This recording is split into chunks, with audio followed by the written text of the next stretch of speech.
출구조사? 예. 출구조사 보고 제 주위에 어떤 많은 분들이 막 이게 웬일이냐 하고 막 카톡 보내고 난리가 났었거든요. 난리가 났었습니다. 네. 예.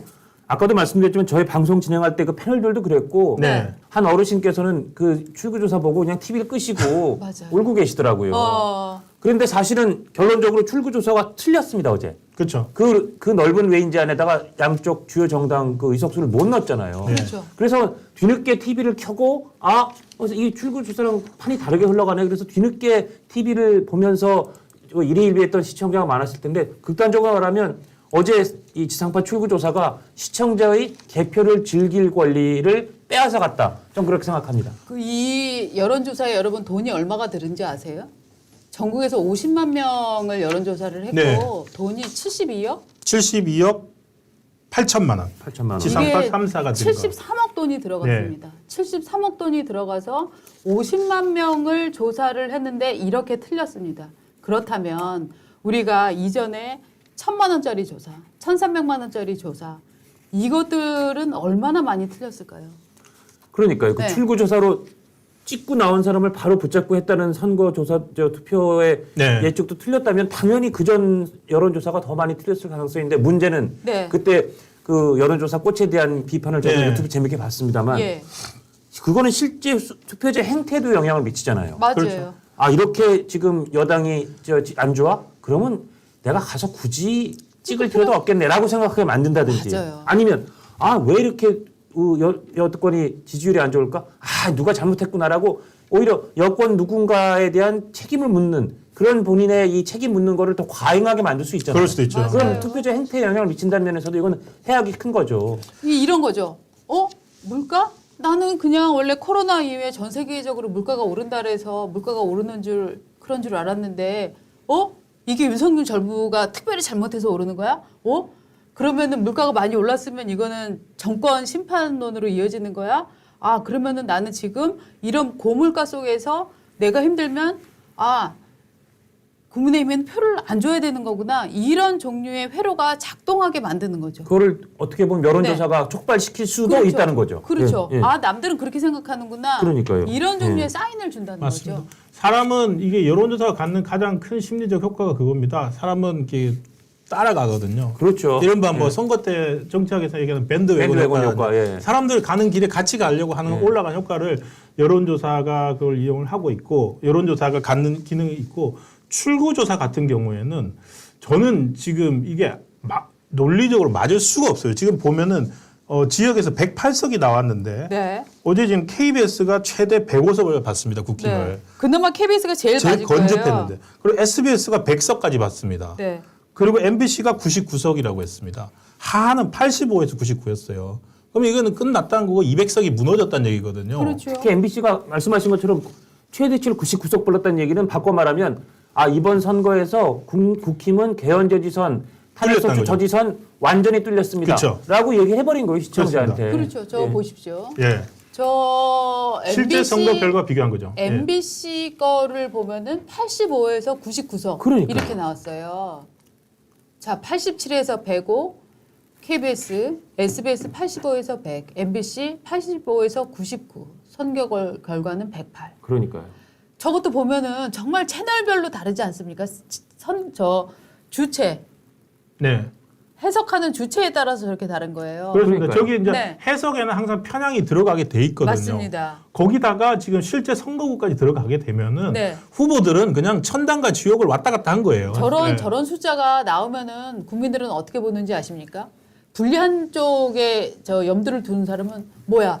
그러면 지금 국민의힘은 85석이고 더불어민주연합이 네. 197석이라는 얘기야? 이런 생각으로 막 보게 되거든요. 극단적으로 네. 그런 생각 들게 만들죠, 저걸 보면. 네. 예. 그래서 이제 많은 분들이 어제 진짜 깜짝 놀라서 오히려 조국 혁신당 이쪽들은 심플해서 오히려 맞은 경향이 있어요. 그렇죠? 예. 그런데 특히나 국민의힘 공점과 더불어민주당 저 부분에서의 저 엄청난 오차 네. 저거는 정말로 돈을 73억 가까이 들이고도 저 결과가 나온다는 거는 기본적으로 모형이 잘못됐거나 샘플링이 잘못됐거나 하는 부분 모형에 대한 생각을 다시 한번 해봐야 되는 것 같아요. 네, 그리고 실제 보면은 이게 지금 이제 맞을 수가 없는 게 논리적으로 모순인 게 출구조사가 예. 이번 같은 경우에 사전 투표율이 역대 가장 높았잖아요. 그렇죠. 사전 투표가 지금 31.3%까지 올라갔지 않습니까? 맞습니다. 그럼 전체 투표한 사람들 중에서 31.3%면 거의 지금 전체 투표라고 비교하면은 거의 절반에 가깝지 않습니까? 네. 어제 보면 6, 7% 됐더라고요. 예. 전체 투표한 근데 거에서. 그 사전 예. 투표 출구조사 안 했잖아요. 사전 투표는 빼놓고 맞춘다고 했으니까 저거 자체 신뢰할 수 없고 그리고 보정치가 들어가겠죠. 그건 보정치가 네. 들어가겠죠. 네. 그리고 실제 현장에서 예. 사전 투표 알바라고 해야 될까요? 조사원으로 나왔던 사람들 얘기를 들어보면 상당히 힘듭니다. 정확하게 하기가. 그러니까 이게 그 출구조사 뭐 경험해 보셨죠? 나오고 있으면은 찍어요. 그러니까 랜덤하게 하게 되기 때문에 출구 나온 사람 1번, 5번, 10번, 그다음에 5번, 10번 이런 식으로 5명 한 명씩 한다고 그러더라고요. 한다고 하죠. 예. 하면은 그 사람들이 다 대답을 안 합니다. 예. 점점 근데 채워야 되는 건 있는데 예. 그럼 빠지고 나가면은 그 또 다음 사람으로 넘어가야 되거든요. 예. 계속 그것 때문에 막판으로 갈수록 일정 수를 채워야 되는 그 압박감이 있고 아. 그럼 두 번째 어떤 사람들이 있냐면은 경험한 사람들이 따르면 자기는 해당 상황이 아니야. 예. 아닌데 온대요. 아. 저 조사해 주세요. 아. 제가 말씀드릴게요. 저 해주세요. 그러니까 이게 랜덤하게 이 샘플을 만드는 게 네. 사실은 너무 힘들고 그리고 이 너무 광범위하게 퍼져 있습니다. 그렇죠. 이 지역이. 예. 그래서 일선에서 조사원들의 정밀함이 제대로 되고 있는지를 담보하기가 힘들답니다. 그리고 무엇보다 제가 사전 투표를 하지 않았습니까? 제가 그날 사전 투표하고 나서 제가 얘기했던 기억 안 나세요? 제가 사전 투표를 해보니까 사전 투표는 젊은 사람들이 한다. 이 공식 틀렸더라. 그러니까요. 현장에 가보니까 나이 드신 분들이 꽤 많았다. 그래서 저는 지금 나오는 앞으로 나올 여론조사에 비해서 분명히 국민의힘이 생각보다 선방할 것 같다라는 네. 얘기를 했었는데 제 예상은 그렇게 선방을 해서 120석은 넘을 것이다 였는데 제 예상보다는 한 12석 정도 이제 덜 가져가게 된 결과가 그렇죠. 나왔거든요. 이것은 저는 전체적으로는 보수 핵심층 지역에서의 저조한 투표율 그런데 네. 이제 원인이 좀 있는 게 아닌가라는 생각이 드는데 일단 어저께 제가 아는 사람들도 선거에 많이 나왔단 말이죠. 예. 딱 보니까 저 출구조사 또 뭐, 저 사람이 떨어져? 저 사람이 이겨? 네. 막 이러면서 봤는데 그게 틀린 데가 한두 곳이 아니에요. 그렇죠. 일단 그거 지역별로 구체적으로 좀 보겠습니다. 지금 제가 출구조사 틀린 거 센 것만 하더라도 네. 예. 완전히 결과가 뒤바뀐 예. 곳이 16군데나 됩니다. 16곳. 16군데나 되는데 그 16군데가 다들 관심을 가지고 봤던 지역입니다. 예. 예를 들어 서울 같은 경우에 서울의 마포, 갑, 그리고 용산, 동작을, 도봉갑 이렇게 네 군데가 대표적인데 용산 같은 경우에는 여론조사부터 시작해가지고 계속 권영세 국힘 후보가 지는 걸로 나왔지 않습니까? 예. 그렇죠. 근데 실제 출구조사에도 그렇게 나왔어요. 네. 그래서 그럼 진짜 떨어졌구나. 근데 알고 봤더니 권영세 후보가 당선이 됐죠. 그리고 도봉갑 같은 경우에 민주당에서 내렸거든. 안기령, 예. YTN 아나운서 출신의 김어준 보조 진행자였던 안기령이 계속 이기는 걸로 나왔어요. 근데 실제로는 도봉갑에서 김재섭 후보가 당선이 됐고요. 그렇죠. 그리고 마포도 조정훈 후보가 계속 지는 걸로 나왔습니다. 네. 경찰 출신 미니스커트 1인 시위했던 이지은 경감이 계속 우세한 거로 나왔는데 실제 결과는 조정훈 후보가 당선이 됐고요. 그리고 동작을에서도 제일 자, 저 표 좀 계속 좀 네. 띄워주세요. 그러니까요. 네. 저거 너무 잘 만들었는데. 나경원 후보가 거의 류삼령한테 당했었죠. 네. 그리고 저기 나경원 후보 지역구에는 이재명 대표가 6번을 갔습니다. 예, 그래서 그렇죠. 유사명을 밀어주기 위해서 정말 아주 특명 나경원을 떨어뜨려라. 정말 작정하고 저 지역을 가지 않았습니까? 그러니까요. 그래서 그렇게 가더니 실제로 출구조사도 떨어진다 그러니까 이거 진짜 그렇죠. 네. 먹혔나 보다. 네. 사실 어제 출구조사 보면서 좀 제가 몇 개만 짚으면 예, 나경원, 인천의 윤상현, 맞습니다. 분당갑의 안철수, 분당을의 김은혜 이런 사람이 떨어진다고 나오니까 네. 이번 국힘은 정말 지역구 선거가 완전히 망한 게 맞구나 이런 맞습니다. 생각이 딱 들었죠. 그렇죠. 맞습니다. 이걸 보면서 아마 채널 끈 분들, 그러니까 국힘을 응원하는 분 중에 네. 어쩌면 민주당 응원하는 분 중에 더 이상 볼 필요도 없겠네. 그러고 껐을 수도 있죠. 맞아요. 시청자의 권리가 뺏긴 거죠. 맞습니다. 예. 그래서 우리가 만든 표가 이제 이게 전체였나요? 저는 요 표를 한번 다시 돌려봐 주시면 한번 좋을 것 쭉 같아요. 돌려면서 표 그러시죠. 보고 한번 네. 얘기를 하시죠. 네. 표를 보면서 표 순서에 따라서. 자, 인천 계양을은 뭐 그대로 실제 결과와 출구 조사 결과가 크게 차이가 저는 없습니다. 원희룡 지금 후보가 네. 8,000표 차이로 지금 패배를 했거든요. 예. 이재명의 득표수가 48,000표대고 네. 원희룡 후보가 4만 표입니다. 예. 8,000표 차이로 졌는데 저는 이번 그야말로 젖잘싸, 졌지만 잘 싸웠다. 얘 대표적인 주자가 원희룡 후보다 이렇게 생각을 하거든요. 맞습니다. 저게 네. 밭이 워낙 민주당이 좋은 밭이라서요. 네, 네. 그럼요. 그리고 저런 상태에서 저 정도까지 지금 따라잡았다라고 하는 저 부분에 대해서는 정말 보수 국민 모두가 박수를 정말 쳐줘야 된다라는 예. 느낌이 들었고요. 동작을 역시 나경원 의원이 그 지역을 잘 관리를 해온 것 같아요. 네, 그래갖고 그러니까요. 예. 정말 민주당이 진짜 총알을 정말 5,000발쯤 쏟아부었다. 저는 이런 느낌이었는데 네. 그런데 저걸 버텨내고 이겼다라고 하는 거는 정말 나경원 의원이 정말 대단한 일을 해냈다라고 저는 평가를 하고 싶습니다. 나경원 의원은 아마 이제 국민의힘 당대표를 맡느냐, 그러니까 앞으로 어떤 방향을 정하는 데서도 굉장히 중요한 역할을 할 수밖에 없는 상황이에요. 그렇죠. 그렇죠. 국민의힘의 수도권, 서울 수도권에 저 정도의 자원이 거의 없으니 별로 맞습니다. 없으니까요. 예. 예. 그다음에 다른 거 하나 또 보죠. 다음 거로 그러니까 아, 요렇게 마포 저기도 마포가 어마어마했어요 이제 진짜. 예, 예, 밤새 그러니까. 엎치락 뒤치락 네. 대단했습니다. 마포도 그러니까 단 한 번도 제 기억에 1월달 초창기 말고 여론조사 때도 조정훈 당선자가 이긴 적이 없었어요. 네. 여론조사 조사도 때도. 저 거의 9%포인트 가까이 진다고 네. 나오면 저거는 게임 끝났다고 게임 보죠. 끝났다고 예, 볼 수밖에 근데 없는 이 정도 숫자인데 되면은 설문조사에 근본적으로 효용이 없어요. 예, 의문을 틀린 제기해야 조사 됩니다. 이렇게 틀릴 건 왜 합니까 진짜? 네, 네. 예. 자, 조정훈 씨의 경우에는 굉장히 중장년층을 대상으로 예의가 좀 바르고 반듯하시잖아요. 예. 그래갖고 그쪽에서 굉장히 평을 좀 좋게 받았다 하는 지금 얘기들이 나오고 있습니다. 중성동 갑 한번 볼까요? 중성동 갑은 뭐 그대로 반영이 되었는데 저기 같은 경우에는 이제 격차가 많이 줄었습니다. 예. 네. 55.6대 44니까 상당히 격차가 벌어졌는데 실제로는 52대 47이니까 한 15%, 11%날 것이다라고 예, 얘기를 4, 5% 했는데 내로 줄어든 4% 거죠. 내로 줄어든 거죠. 예. 네. 그리고 다음 장이 또 있죠. 그 용산 아까 말씀드렸던 용산하고 도봉 네. 저기도 완전히 뒤바뀐 경우입니다. 물론 용산은 뭐 출구조사가 이제 워낙 오차 범위 내에 바뀌긴 했지만 네. 차이가 많이 역전으로 많이 됐죠. 네. 개인적으로는 강태웅 후보가 제 뭐 고등학교 선배라서 좀 안타깝긴 합니다만 네, 어쨌든 저번에도 용산에서 떨어지고 2번 떨어져가지고 아, 그래요? 예. 어. 착한 분이긴 합니다. 예.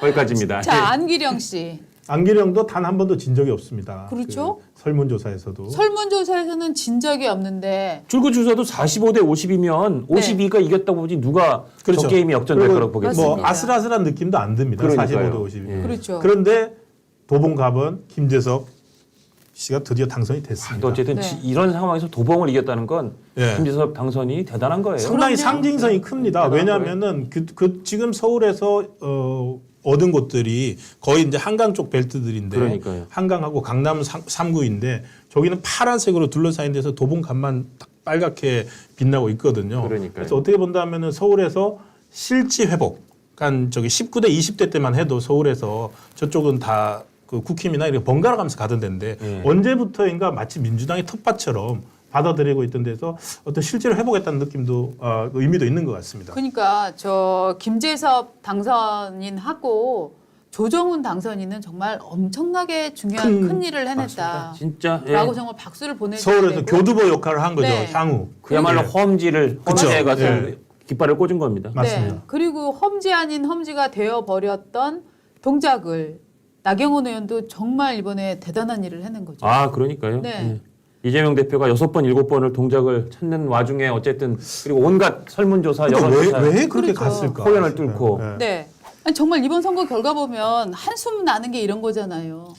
김한란이 이대생을 성상납에 동원했다. 무슨 뭐 누가 뭐 과도한 정조의 부인이 뭐 과도한 성애 이런 기본적인 시민으로서의 권리도 시민이라고 불러도 아까운 사람이 지금 금배지를 달고 그다음에 예. 예 언론 개혁한다고 하면서 뒤로 11억 원을 지금 불법 대출 받은 사람이 사기 대출 받은 사람이 지금 뭐라고 했습니까 오늘 아침에 작은 편법 자기의 작은 편법이라고 지금 표현을 했거든요. 전못 네. 봤습니다만. 예. 예. 자기의 작은 편법을 반성하고 앞으로 더 잘하겠다 이렇게 얘기를 했는데요. 그게 작은 편법인가요?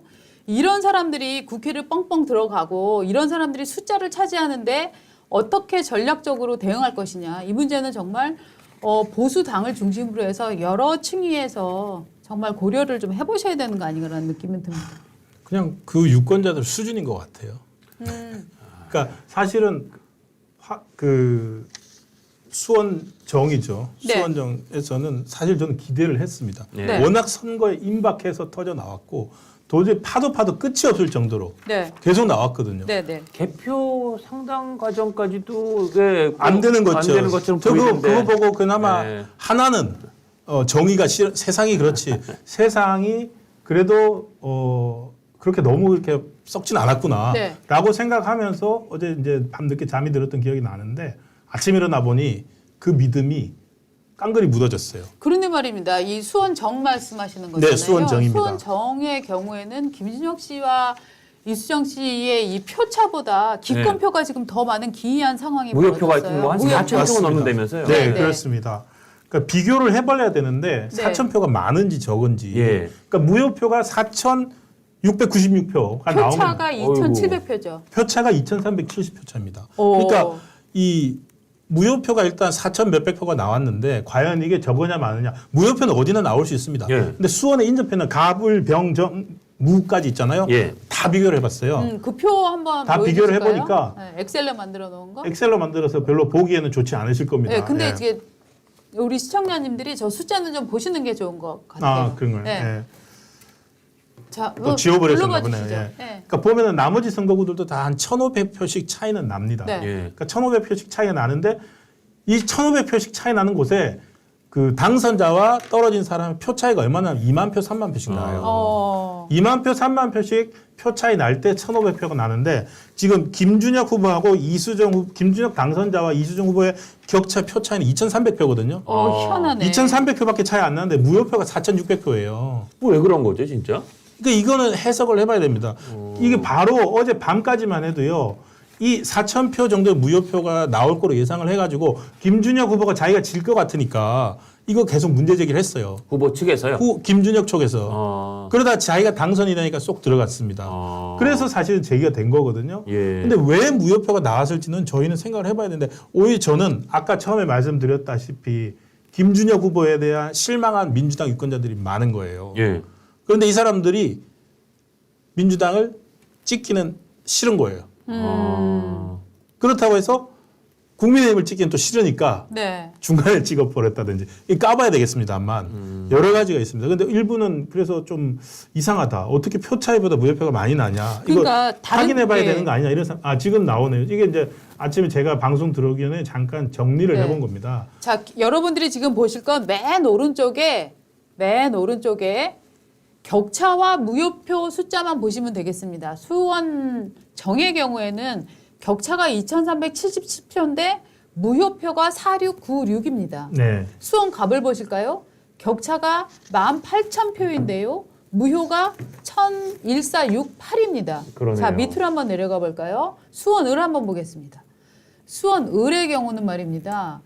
수원을 3만 표 차이 나요. 3만 표. 3만 표 차인데 무효표가 1826입니다. 1,800표. 예. 수원병의 경우에는 표차는 12,608표인데 무효표는 1573입니다. 1,500표. 예. 수원무의 경우에는 26,700표 차이에 무효가 1,922표입니다. 다행히 같은 수원 시민인데 맞습니다. 수원 사람들. 수원 정에 사실은 뭐 특별히 무슨 기표할 때 그러니까요. 이걸 잘 못하실 리도 없고 다른 데는 다 2,000표 이하의 무효표인데 저기만 4,700표 가까운 무효표가 나온 건 이상하네요. 매우 이례적이죠. 선거구별로 선거인 수도 20만으로 거의 비슷합니다. 그러네요. 비슷하게 하고 있으니까 왜 수원정 사람들은 무효표를 많이 냈을까? 못 찍을까? 예를 들어 네. 수원정에는 뭐 난시 환자가 많은지. 그러니까요. 그러니까 이거는 이상하네. 조금 생각을 해봐야 됩니다. 더군다나 격차랑 저렇게 네. 격차가 2배 언저리일 정도로 무효표가 많으면 저건 한번 짚어볼 필요가 있겠네요. 그래서 아마도 재검표 이런 경우에 재검표를 해야 되는 건지 아니면 뭐 저희가 뭐 이거 할 건 아니고 뭐 당선자나 뭐 그 떨어진 분이나 뭐 이런 사람들인데 어쨌든 숫자로서 이렇다라는 것까지만 드렸고요. 김준혁 후보 쪽에서도 어제 밤까지만 해도 지지하는 사람들이 뭐 제명인의 마을 이런 데 들어가가지고 예. 여기 왜 이렇게 무효표가 많아? 라고 스스로도 문제를 제기했던 기록들이 남아 있습니다.